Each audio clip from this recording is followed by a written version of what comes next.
Good day, I'm Lorraine Mendez and this is your JIS News for Tuesday, May 18.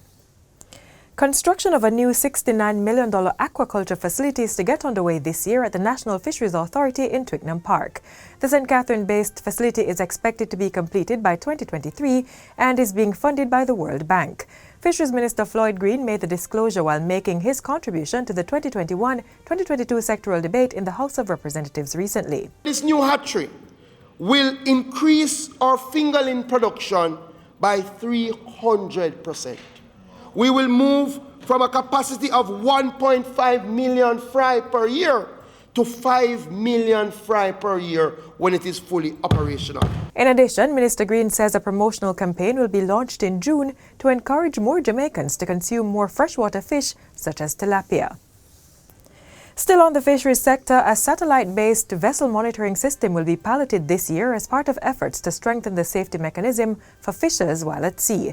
Fisheries Minister Floyd Green says the pilot will start with the island's network of conch fishers and is the first of two safety initiatives.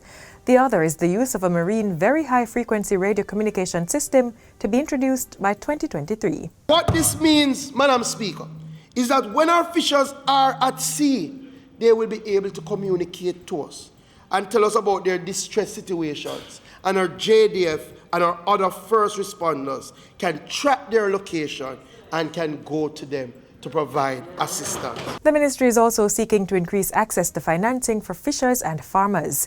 And Minister Green says discussions for the provision of fishing vessel and crop insurance are underway. Meanwhile, 15 fishing beaches have been selected for redevelopment over the next 5 years. The process will include 3 beaches per year at an estimated cost of $2.25 billion, beginning in Clarendon, St. Elizabeth and Hanover. The development of the fishing beaches will include cold storage, sanitation facilities, a safe food market arrangement, fishing equipment storage, and general security systems. Minister Green adds that the National Fisheries Authority is currently procuring 10 refrigerated containers to be placed in fishing communities that meet the requirements for managing these cold storage facilities. In other news, the Ministry of National Security is pushing forward amendments to the Corrections Act to deal with the trafficking of contraband in correctional facilities. Minister with responsibility for the Department of Correctional Services, the DCS, Senator Matthew Samuda, made the announcement during a tour of the Rio Cobre Juvenile Facility last week. He was speaking against the recent arrest of 2 correctional officers for trafficking illegal substance on the compound. It's important to amend the Correctional Act to ensure that we can deal with the issues that have come to the fore, especially ones such as contraband.